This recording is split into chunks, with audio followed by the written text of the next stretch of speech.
যেখানে দেশের মানুষ আওয়ামী লীগকে গণহত্যার দায়ে অভিযুক্ত করার কারণে তার আওয়ামী লীগকে নির্বাচনে চান না, আওয়ামী লীগের যারা দোসর ছিল তাদের যারা সহযোগী ছিল তাদেরকে নির্বাচনে চান না, এ দেশের ছাত্র সমাজ সেটা চান না, এই ছাত্র সমাজের এই চাওয়ার বিপরীতে গিয়ে বিএনপি যখন বারবার আওয়ামী লীগের পক্ষ অবলম্বন করছে, আওয়ামী লীগকে নির্বাচনে আনার জন্য যখন চেষ্টা করছে, এটা এদেশের মানুষের সাথে বিশ্বাসঘাতকতা হয়, এটা এদেশের ছাত্র সমাজের সাথে বিশ্বাসঘাতকতা করায়, এটা জুলাই গণঅভ্যুত্থানের শহীদ এবং আহত পঙ্গুত্বকরণকারী ভাই বোনদের সাথে বিশ্বাসঘাতকতা করা হয়। সুতরাং এই কাজটা থেকে বিএনপি এখনো উচিত ফিরে আসা, যে আওয়ামী লীগকে নো আওয়ামী লীগ এই মুহূর্তে তারা বিগত 16 বছরে আমি দুইটা উদাহরণ দিই।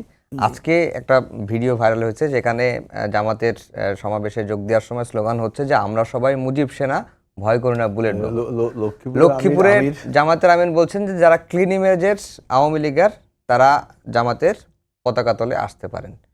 এটাও তো বন্ধ করতে হবে। ঠিক আছে, আপনি যেটা বলেছেন, অবশ্যই সকল দলের মধ্যে এই ধরনের আওয়ামী লীগ, ছাত্রলীগ, যুবলীগের সন্ত্রাসীদের অনুপ্রবেশ ঠেকাইতে হবে।